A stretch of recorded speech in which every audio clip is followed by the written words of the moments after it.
premier temps, je me présente évidemment. Donc, docteur Laduigny, médecin psychiatre, praticien hospitalier. Donc, je travaille exclusivement à l'hôpital. Je fais aussi bien sûr des consultations extérieures.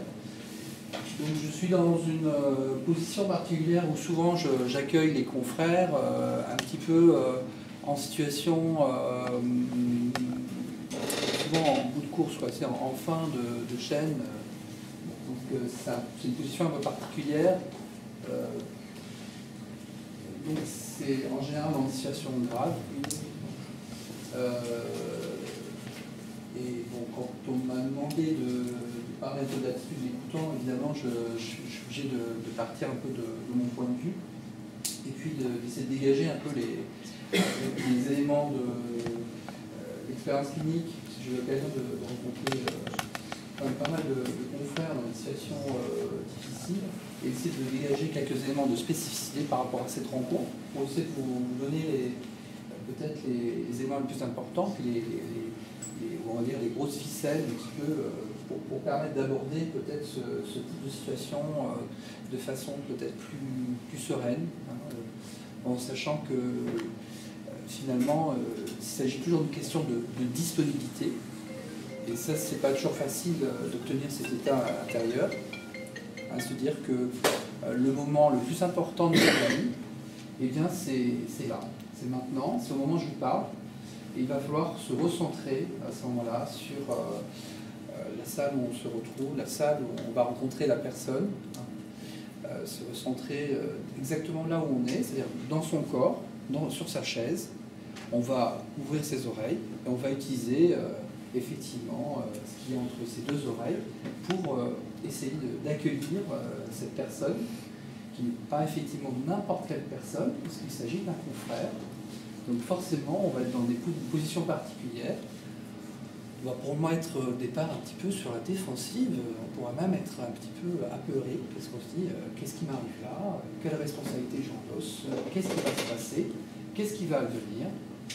Et je pense que c'est important de se présenter, finalement, c'est une essence de se dégager un petit peu de toutes ces contraintes et de se dire je vais simplement être là, je vais être à sa disposition pendant un instant précis, je vais lui offrir une écoute, et je vais essayer d'éliminer tout ce qui vient un petit peu perturber, et je vais vraiment être là. Ça, c'est la première chose qu'il faut faire, c'est pour arriver un petit peu à être dans cette position. Alors, quels sont les enjeux? Donc, ça, c'est l'attitude générale. Quels sont les enjeux? Donc, pour essayer de se mettre en tête, je vous ai présenté un petit kit, ça avait été une commande de Vincent Royaux, que d'ailleurs je remercie au passage de m'avoir invité. Donc voilà, deux petites questions. Donc, normalement, avec tout ce qu'on a entendu aujourd'hui par la présentation de Madame Bretel et mon confrère, je pense que vous pouvez facilement y répondre. Donc la première phrase, c'est: le médecin est moins exposé à la dépression ou au suicide que la population générale. Pourquoi? Parce qu'il a des connaissances médicales, et surtout il a un statut. Vrai ou faux? Effectivement, on a regardé les chiffres tout à l'heure. Bon, les chiffres sont bien sûr très difficiles à établir véritablement, mais on peut quand même fonctionner de façon comparative. Donc c'est vrai que sur les gens qui sont âgés entre 30 ans et 65 ans, quand on regarde les causes de décès, dans la population générale, on arrive à peu près à 6% de décès entre 30 et 65 ans. Et chez les médecins, effectivement, on arrive à des chiffres plus impressionnants. Et puis il y a 14, 16%. Il y a tous les suicides maquillés. Sans compter qu'on n'a peut-être pas toutes les informations en maladie, exhaustives. En décès par maladie pour éviter les problèmes médicaux. Donc il semble qu'on ait en soi, effectivement, une population exposée. On n'est pas les seuls, il y a plein d'autres professions qui le sont. Mais bon, les médecins qui sont dans cette salle, donc on va se concentrer un petit peu sur nous, parce que c'est important de s'occuper de nous. Parce que je pense qu'on ne le fait pas assez, et je pense que c'est aussi un des facteurs de risque, parce qu'on a une population qui se néglige en termes de soins, donc en tout cas psychique. Mais on va essayer de comprendre pourquoi. Donc voilà effectivement le premier thème. Le deuxième, parmi les médecins, le risque suicidaire est plus important chez les anesthésistes, les psychiatres et les médecins généralistes. Est-ce que vous êtes d'accord avec ça ou pas? J'enlèverais quand même les généralistes. Et à la place, je mettrais plutôt les chirurgiens. en fin de carrière. Bon. Et les médecins qui font du palliatif. Oui, oui, je suis d'accord. Bon, en fait, vous voyez bien que pour chaque thème, quasiment, on peut les rediscuter, les rediscuter, parce que dès qu'on a affaire à des chiffres, on a un problème d'exhaustivité du recueil de l'information. Je sais qu'on a, bien sûr, on a une espèce de culture autour du secret, on a eu toutes les discussions, les échanges qu'on a eus. Est-ce qu'il faut y aller? Est-ce qu'il faut dénoncer? Est-ce qu'il faut en parler? Est-ce qu'il ne faut pas tout planquer et tout? Bon, on voit qu'on est sacrément baisé avec tout ça. L'expérience montre que jouer la transparence, échanger, avoir un petit peu de culot, c'est démocratique, c'est salvateur. Que ça soit d'ailleurs entre nous ou même avec nos patients. En tant que psychiatre, souvent on me dit, oh là là, quand même, les patients, quand ils viennent vous voir, c'est sûr, ils vont vous demander que ça reste entre eux, ils ne veulent surtout pas qu'on discute avec le médecin traitant, tout ça. Je porte ma pratique sur 15 ans. J'ai jamais vu un patient me demander surtout n'en parle pas au médecin traitant. J'ai vu ça peut-être une fois, 2 fois sur 15 ans. Mais... Donc en général, ce problème de rester anonyme, je trouve que c'est plus théorique et plus une défense qu'on a en fait. C'est une défense psychique, hein, ni plus ni moins. Et en réalité, une fois qu'on a fait le premier pas, qu'on a engagé la conversation, les gens sont quand même très satisfaits qu'on nous pose la question, est-ce que vous êtes suicidaire? C'est en général finalement bien vécu, curieusement, quand on est en position de dépression et en position de suicidaire. Donc tout l'exposé, c'est sur la question bien sûr des choses les plus graves, c'est-à-dire la dépression, et la complication de la dépression, c'est le suicide. C'est quand même la pathologie la plus courante, c'est celle que vous rencontrerez le plus courant. Donc, voilà, après ce petit guide pour remettre les choses en place.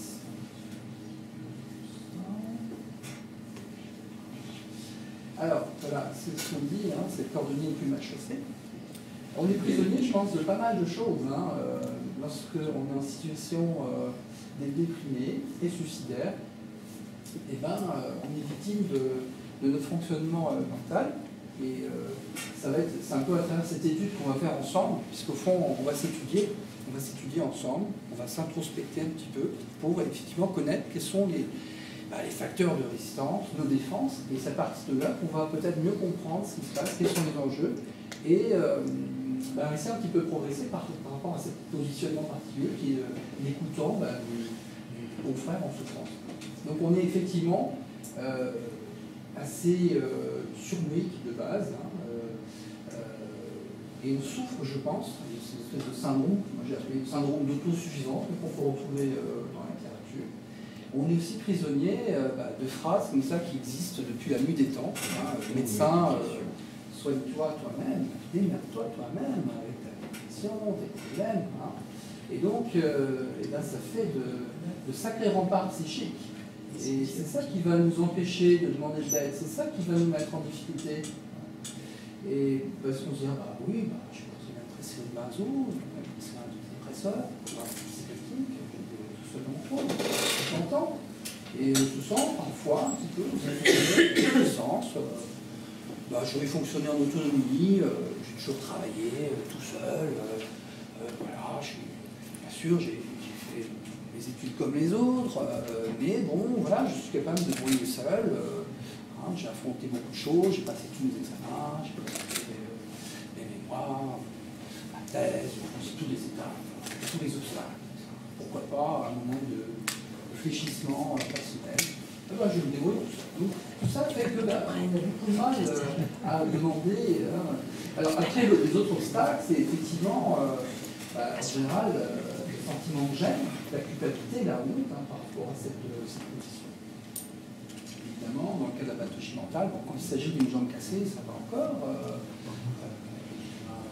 Par contre, dans le cas de dépression, la pathologie mentale, là, il y a encore beaucoup d'autres obstacles, beaucoup d'éléments avec cette crainte de la stigmatisation. Alors que, effectivement, la rencontre, cette première rencontre va être primordiale, elle va être fondamentale, et c'est quand même un moment, on sait, que ce soit d'ailleurs avec les situations d'urgence, on sait que la première rencontre, la première va être primordial et va probablement orienter toute la suite. Donc on a vu le risque suicidaire, on a parlé longuement, donc on a plein de chiffres, très bien. Alors, c'est vrai que on a quand même une opinion assez haute de nous-mêmes. Donc on a fait des études longues déjà, donc pas n'importe qui. Hein. Donc on a été entretenu dans toutes nos études, avec des positions assez idéales, haut placées, un fonctionnement, voilà. Et moi, je dirais que de base, on nous a un peu formaté du fait de nos études, une position idéale aussi. On est en fait, j'aime bien cette phrase, autotyrannique naturelle, et par ce fait même qu'on soit autotyrannique naturel, eh bien on est dangereux pour nous-mêmes, tout simplement, à cause de ces positions surnues qui ont été savamment entretenues pendant toutes ces années. Et on a bien sûr dans notre pratique une notion peut-être un peu désillusionnée de ce qui est possible par rapport à la question de la vie, de la mort, des possibilités thérapeutiques, des limites de la thérapeutique. Donc, bon, on est dans une position particulière où on se dit on ne va pas nous la faire. Hein. Une position comme ça, d'avoir une position de toute puissance, un certain savoir. Donc, c'est pas facile. Et à ce moment-là, se dire si je me confie à un autre, ça va aller mieux. C'est pas facile. C'est encore un obstacle supplémentaire.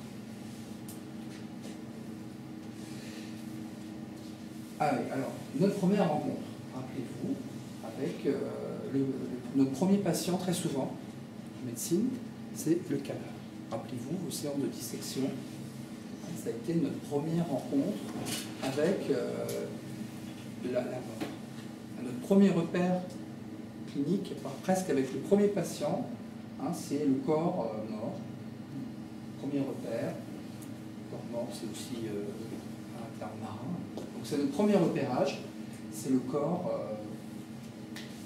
effectivement sans vie. Et qu'on va apprendre à laisser. Les autres éléments, je trouve, qui sont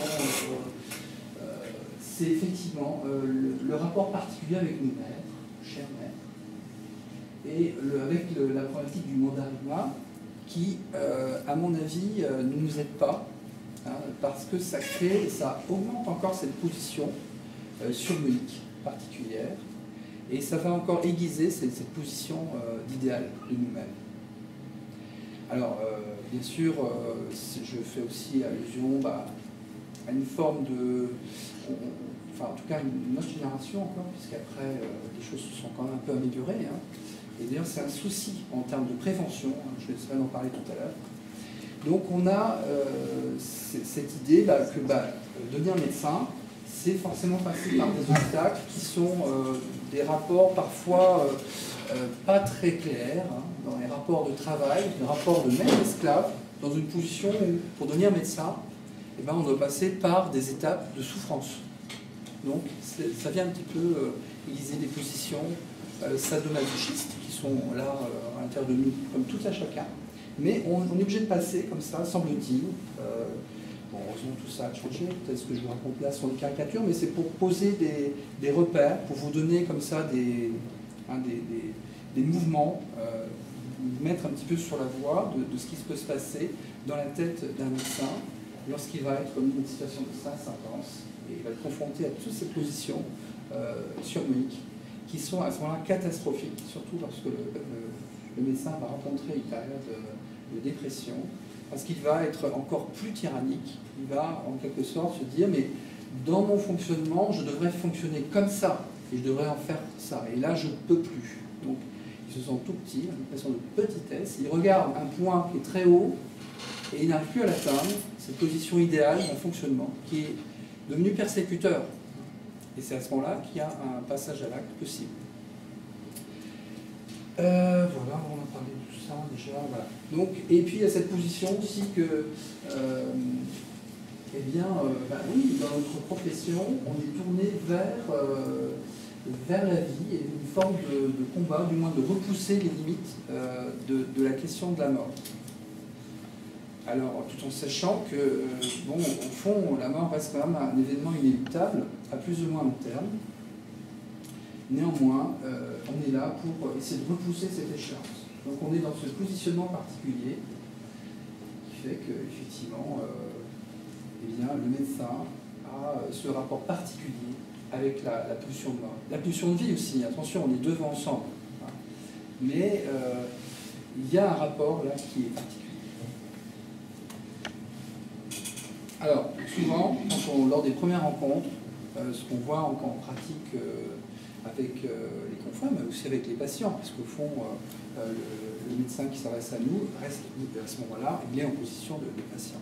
Bon, ce sera bien sûr une tendance à minimiser les troubles, et je rebondis avec ce qui a été dit hein, sur la question il faut au contraire s'engager, hein, parce que justement, il y a une minimisation globale. Il y a, on veut baisser le rideau, on ne veut pas s'exposer. Quand on s'expose, c'est déjà souvent qu'il se passe beaucoup de choses. Hein. Donc tout le monde va minimiser, même le milieu médical. On va protéger, on va éviter. Dans beaucoup de situations, je vois des collègues qui ont été hospitalisés en grande détresse, et du fait de leur position de médecin, eh bien, ils arrivent à convaincre leur thérapeute que c'est le moment de sortir. Alors que cliniquement, je suis désolé, mais c'est pas du tout satisfaisant. Bon, on l'a dit, je crois qu'il y a eu des interventions dans la salle tout à l'heure sur la difficulté de passer dans la position du soigné. Et bien sûr, la peur de la stigmatisation, avec souvent des phénomènes au cours de la dépression, souvent une truculence à revenir sur des positions. Si je m'avoue dépressif, on va me voir faible. Et dans ces conditions, si je m'avoue dépressif, on va me renvoyer, je suis incapable de prendre des responsabilités.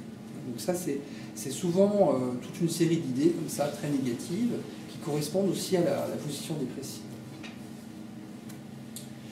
Alors, est-ce que vraiment cette rencontre est spécifique?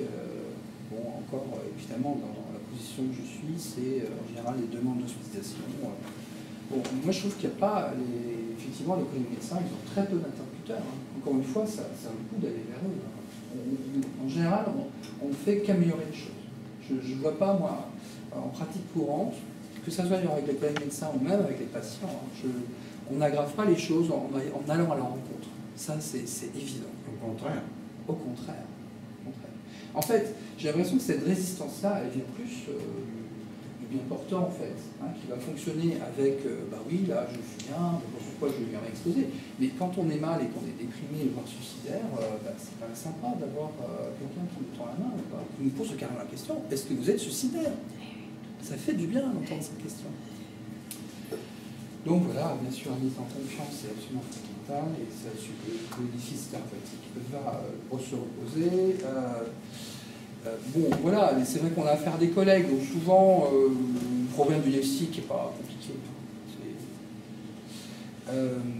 Donc voilà, bien sûr, toujours ces positions surmoïques qui sont « ouais, c'est pas grave, je me débrouille seul, je demande tout de suite à sortir ». Enfin, toutes ces positions défensives surmoïques, c'est vraiment la partie la plus caractéristique de notre fonction.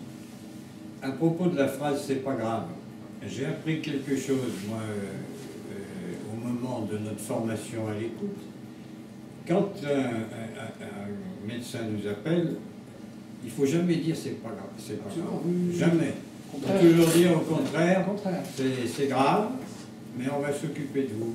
Celui qui dit c'est pas grave, il pense qu'il se fout de moi, il n'en a rien à foutre. Exactement. Et là, je trouve que c'est très important, et moi j'ai appris ça, que je ne savais pas avant. Absolument, c'est sûr que, bon, d'autant plus qu'on a un collègue en face de nous, il faut au contraire dramatiser. Hein, c'est ce que donc je suis impliqué en écho du cinéma. Pardon, je n'avais pas vu la. Il faut faire passer l'idée, c'est grave, mais c'est guérissable. Hein, vous devez faire voilà, des professionnels. Moi je vais vous prendre au sérieux. Évidemment, il s'agit d'un confrère, donc je pense qu'il faut d'autant plus renvoyer l'idée que c'est une situation grave, mais c'est guérissable. Donc toujours ce problème de sous-estimation du syndrome psychiatrique, parfois en se faisant piéger, en se disant « oh, c'est juste un problème de personnalité », et souvent, dans la pratique, c'est ce que je vois, c'est on met trop en avant l'aspect compliqué de la personnalité avant de lire la symptologie simple psychiatrique. Donc ça, c'est le plus grand piège qu'on voit en pratique courante. À mon avis, il y a un temps pour tout, quoi. Par rapport à la décision thérapeutique, il faut se dire, il faut déjà sauver, quoi. Sauver. Puis après, s'il y a besoin de psychothérapie fine, allongée, etc., on a tout le temps de faire ça. C'est pas une urgence. On le fera dans 3 mois, dans 6 mois. Mais pour l'instant, il est déprimé. Il faut s'occuper de sa dépression symptomatique. Hein. Et le problème de personnalité, ça, on a le temps. C'est pas une urgence. C'est pour ça que dans notre réseau, j'espère que vous ferez pareil, d'accepter de voir le patient dans les 8 jours. Ah, de toute façon, moi, je n'ai aucun état d'âme là-dessus, puisque je m'occupe aussi des urgences à Yvelines. C'est important, c'est vraiment important. J'ai l'habitude d'intervenir avec mon équipe 10 jours. Donc, ça c'est pas un problème. Non, mais ceux qui sont en libéral, c'est tout à difficile. fait. Non, en libéral, c'est difficile. Donc, en fait, par rapport à la question du traitement de la prise en charge, globalement, je pense qu'il faut vraiment prendre le temps de l'observation, et je préconise, moi, plutôt des temps d'hospitalisation longs. Et si je peux, j'essaie de me faire aider par d'autres confrères pour faire des évaluations plus collégiales, pour être sûr que on a abouti, on a obtenu quelque chose qui est un résultat tangible, qu'il est inscrit dans le temps, qui se maintient, et que ça reste. C'est important. Et je pense que dans mon expérience, ce qui fait souvent la différence, tant pour obtenir une adhésion au traitement, c'est d'utiliser en fait toutes les influences possibles autour du confrère, familial, amical, professionnel, ordinal. Il y a vraiment, il faut utiliser tous les moyens possibles. On n'en fait jamais trop. Donc, bon, pour moi, évidemment, quand j'accueille quelqu'un, je m'assure qu'il y ait immédiatement un suivi. Et d'ailleurs, ça fait partie de mes conditions par rapport à l'émission d'un patient. Je demande absolument qu'il y ait déjà un confrère qui se soit engagé auprès de lui, ou du moins que ce soit déjà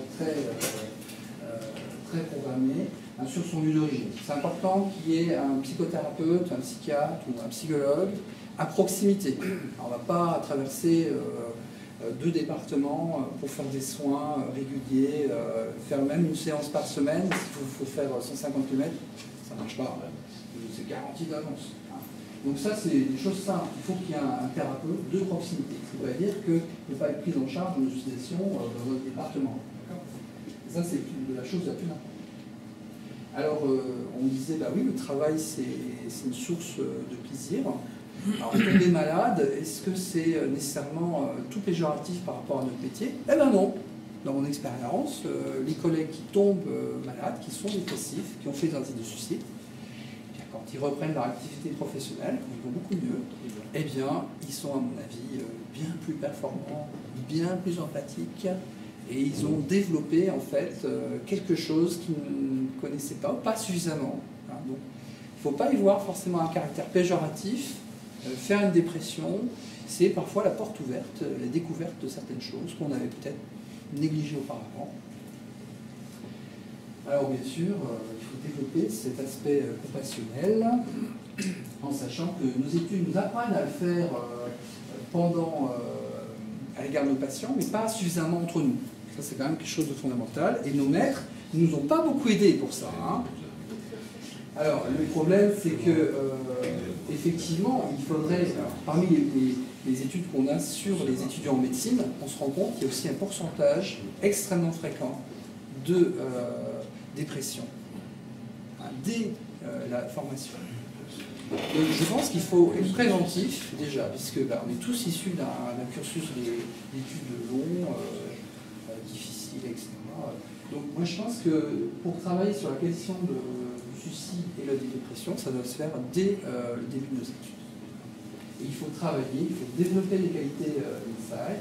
Il faut, je pense, même proposer, comme c'est fait dans certains pays comme au Canada, ils proposent aux étudiants de tenir un journal de bord où ils colligent tous leurs états d'âme, leurs sentiments, leurs comportements, les dires des autres, etc.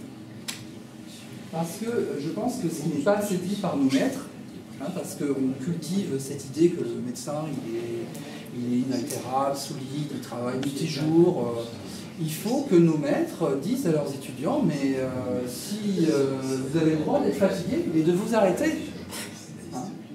Et il faut que nos professeurs, etc., nous donnent l'exemple. Hein, et ça, ce sont des actes préventifs au long cours. Et ce sera protecteur. On va continuer la relation d'entraide entre confrères. On a commencé un petit peu ce soir. Et il faut aussi, je pense, désillusionner aussi pendant les études par rapport à la lourdeur administrative que constitue une installation en libéral. Je pense qu'il faut y travailler aussi dès la période d'études. Alors maintenant, je crois que c'est fait. À mon époque, je ne pas tout fait. Alors, après le diplôme, eh ben, il faut cultiver certains positionnements, c'est-à-dire apprendre à dire non par rapport à des demandes qui nous semblent impossibles à résoudre. Il faut savoir. Il faut bien sûr peaufiner l'interface et cultiver la vie familiale. Et se trouver bien sûr des secteurs d'activité en dehors de la vie professionnelle. C'est absolument essentiel, parce que la vie professionnelle, elle apporte beaucoup de plaisir, mais elle peut aussi apporter beaucoup de déni. Donc il faut avoir des repères qui soient solides à l'extérieur de notre travail. Ça, c'est vraiment essentiel. La cellule d'entraide, on a parlé plein. On a aussi l'exemple de celle du Vaucluse, qui était une situation catastrophique. Vous avez des statistiques. Oui, ils avaient un médecin sur deux. Parmi tous les gens décédés, ils avaient un médecin sur deux qui était mort par suicide sur une période considérée. Ils ont mis en place la cellule et pendant 2 ans d'affilée, ils n'ont pas eu de suicide. Donc c'était pas une situation extrêmement efficace. Donc il faut cultiver bien sûr tous les liens administratifs. Il faudrait aussi cultiver la notion de médecine du travail en médecine libérale. Donc ça, il faut absolument développer ça. Et puis aussi, il faut se remémorer notre serment. On l'a tous dit, on l'a tous léronné, alors rapidement, on disait tout ça, mais on l'a dit ça, hein, j'apporterai mon aide à mes confrères ainsi qu'à leur famille à l'université. Respectons un peu cette parole. Voilà,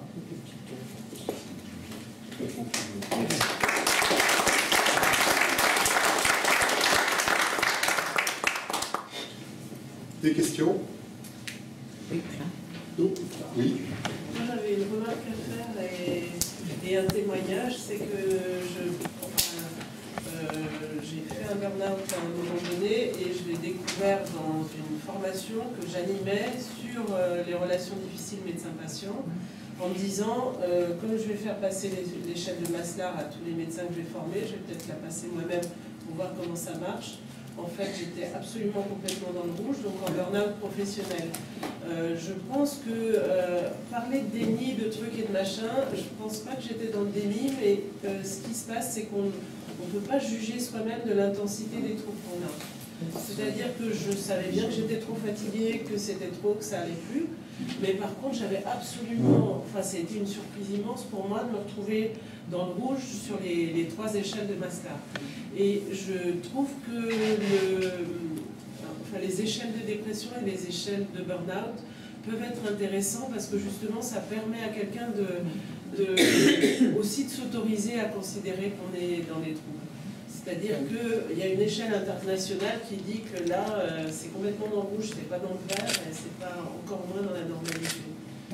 Voilà. Je faisais remarquer ça parce que finalement, il ne s'agit pas tant de déni que d'incapacité en étant tout seul à évaluer l'intensité des troubles qu'on peut avoir.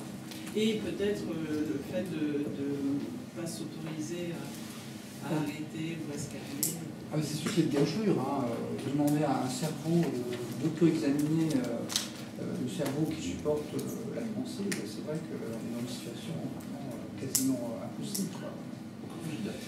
Donc ça crée bien sûr des tas d'obstacles et de motifs contradictoires, comme on dit, plus aveugle que celui qui ne veut pas voir, il n'est pas plus sûr que celui qui ne veut pas. J'ai entendu une magnifique intervention effectivement des psychiatres du Vaucluse sur l'expérience qu'ils ont eue, où ils ont eu 45 suicides de médecins dans une année. Il y avait beaucoup de médecins dans la salle qui se sont mis à témoigner d'avoir eu eux-mêmes une pathologie, voire d'avoir changé leur pratique à cette occasion-là. Et beaucoup de personnes à ce moment-là disaient que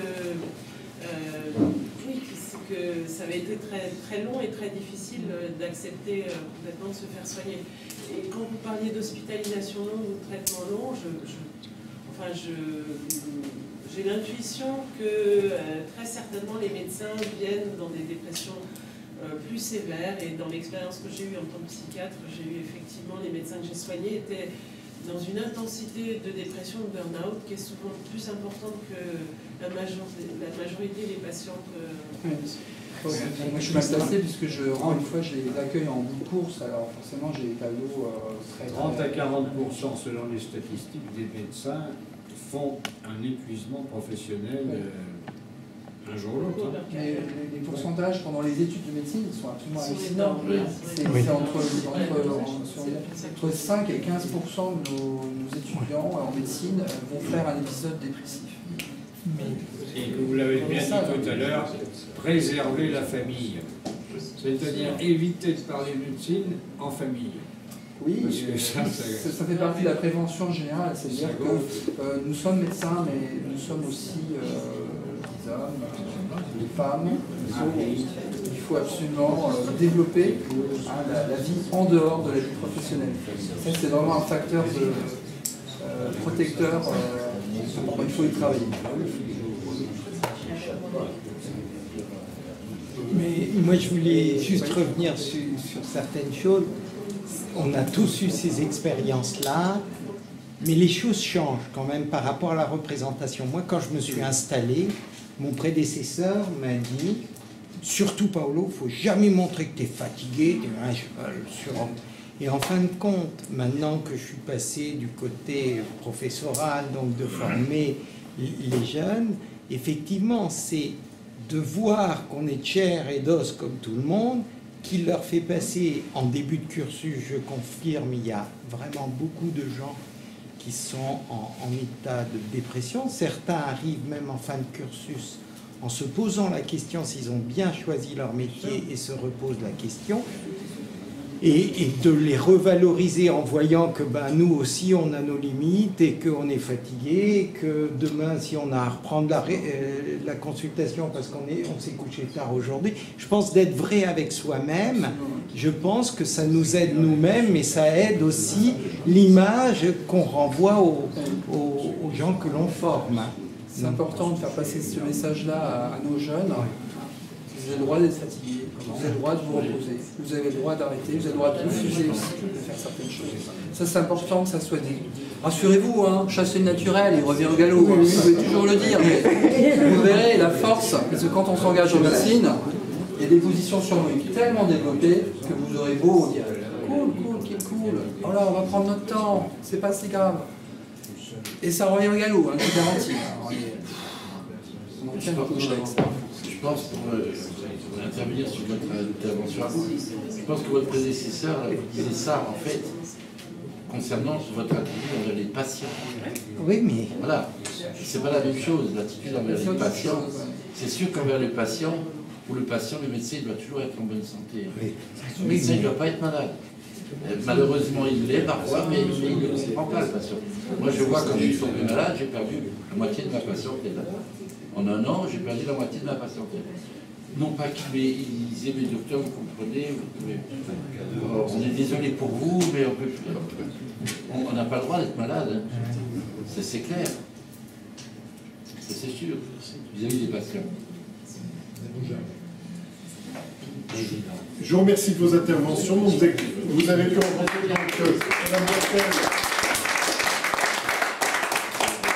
Madame Boitel, qui interviendra, auquel les écoutants, dont nous sommes la majorité, pourront faire appel à elle en tant que médecin du travail. Oui. Le docteur Le Bigou aussi en tant que psychiatre. Je pense qu'il était bien de mettre un visage sur un nom et une fonction. C'est pour ça qu'on a d'autres sachants qui sont venus. Maître Couvrizier, vous nous présentez votre activité, s'il vous plaît. Alors, je me jette dans l'arène, puisque c'est le... Si vous voulez autoriser l'expression, c'est le nom de notre association. J'ai l'impression déjà que nous avons des professions très complémentaires, enfin en tout cas assez identiques, parce que vous recevez des patients, je reçois des clients, ils m'exposent leurs problèmes et ils vous exposent leurs problèmes. Nous sommes amenés aussi à faire un diagnostic juridique, où c'est médical, et puis on essaye de trouver des remèdes comme vous. Finalement, j'ai l'impression aussi qu'on a à peu près les mêmes problèmes que vous. Peut-être moins de suicides, je ne sais pas, mais il y en a aussi. Il faut regarder les chiffres. Mais bon voilà, alors, en entendant Madame Boitel, effectivement, j'essaie de répondre à ces questions et je me sens effectivement assez proche de vous, et je pense que ce système d'entraide pourrait fonctionner chez les avocats. Parce qu'en fait, on a un ordre comme vous, mais l'ordre est surtout fait pour sanctionner, pour réguler les relations clients-avocats, professionnels, mais très peu pour prévenir finalement les confrères en difficulté. Il y a aussi un fonds d'entraide aussi, mais c'est très marginal, etc. Alors, bon, je me présente, donc je suis donc Philippe Courvisier, je suis avocat, donc j'ai un cabinet à Lunéville et à Nancy, et donc moi je suis généraliste, un spécialiste. Il faut toujours gagner les spécialistes, jamais les généralistes, c'est ça en fait, bon bref. Donc moi je suis généraliste, alors ça veut dire que je fais quoi? Je fais du droit civil, du droit du travail, et du droit pénal et du droit commercial. En gros, c'est mes activités dominantes. Alors très rapidement, droit civil, ça veut dire divorce, ça veut dire droit de la famille, bien évidemment. Ça veut dire aussi responsabilité civile et responsabilité médicale. Ça peut effectivement vous intéresser. Je reviendrai après sur ce point parce que ça me paraît important. Droit pénal, vous connaissez effectivement le droit pénal puisqu'on parle dans les médias, etc. Je fais beaucoup de permis de conduire, donc ça peut être également intéressant. Parce qu'en fait maintenant, c'est un élément essentiel, le permis de conduire, pour la vie sociale, le travail, etc. Donc il y a beaucoup de choses à faire. Moi, du travail, vous connaissez les licenciements, et puis le droit commercial, j'interviens surtout en matière de contentieux. Donc, contrairement à mon confrère, lui qui est plus dans le conseil, moi je fais aussi du conseil. Et puis, en tant que généraliste, comme vous, j'oriente également mes clients, si bien sûr, j'estime qu'il faut des compétences plus poussées vers un spécialiste. Alors, par contre, je voulais vous revenir sur ce problème de responsabilité médicale. Parce que je voudrais rebondir sur ce que disait Madame Boitel lorsqu'elle parlait de la peur. Vous avez cité la peur de l'échec, la peur de la violence, et puis il y avait une de l'accident. La peur d'accident. Eh bien, il y a une quatrième peur que vous n'avez peut-être pas pensé, mais qui se rapproche à mon activité, c'est la peur du procès. Et cette peur du procès, elle est de plus en plus, si vous voulez, croissante. Parce que sur le mode américain, le mode de l'action des patients vis-à-vis de leurs soignants, donc ça c'est une peur qui est de plus en plus ressentie par les médecins. J'ai deux exemples à vous donner, très concrets. Le premier exemple, c'est donc un procès que j'ai suivi concernant un chirurgien qui a fait une erreur médicale, enfin c'est une erreur en plus au niveau du consentement du patient. Et vous êtes tous assurés, vous avez tous une assurance professionnelle, je reviendrai là-dessus aussi. Mais il l'a très mal pris, il l'a pris comme une remise en question de ses connaissances, de ses connaissances professionnelles. Et il a été à toutes les étapes du procès, il a été aussi à toutes les étapes des expertises judiciaires, ce qui est très mauvais si vous voulez, parce que ça attise encore plus le sentiment du patient, l'acrimonie du patient. Et finalement, il en a fait une dépression, alors que, bon, bref, il était assuré. Bien sûr, il y a eu des dommages d'intérêt, mais c'est l'assurance qui paye. Je ne sais pas où c'était, franchise, enfin, peu importe. Et il en a fait une dépression, ce chirurgien, et j'ai senti, il a très très mal vécu. Et malgré les conseils de ses confrères, des confrères experts, j'ai vu en expertise, qui lui disaient, qui essayaient de le raisonner, que c'est pas grave, vous êtes assuré, etc. Et donc je sais qu'il a fait une dépression et je vois qu'il ne travaille même plus. Ça c'est le premier exemple.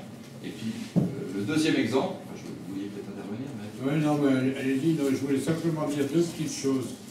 La première, c'est que je suis aussi à la chambre disciplinaire et qu'on voit de plus en plus de plaintes concernant justement des chirurgiens en particulier qui n'ont pas fait signer le consentement éclairé. Oui, c'était ce cas-là. Ça fait très mal. C'est un changement d'opération à la dernière minute. Et la deuxième chose que je voulais dire, c'est que je conseille à tous les médecins que je vois, en plus de la RCP, de prendre l'assistance juridique, ce qui n'est pas la même chose.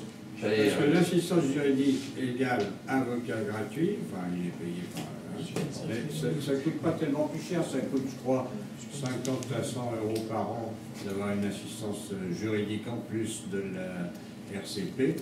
Et il faut absolument que dans les contrats de RCP, il y ait l'assistance juridique, puisque tout médecin, meilleur qu'il soit, aura obligatoirement dans sa vie en moyenne 1 à 2 procès.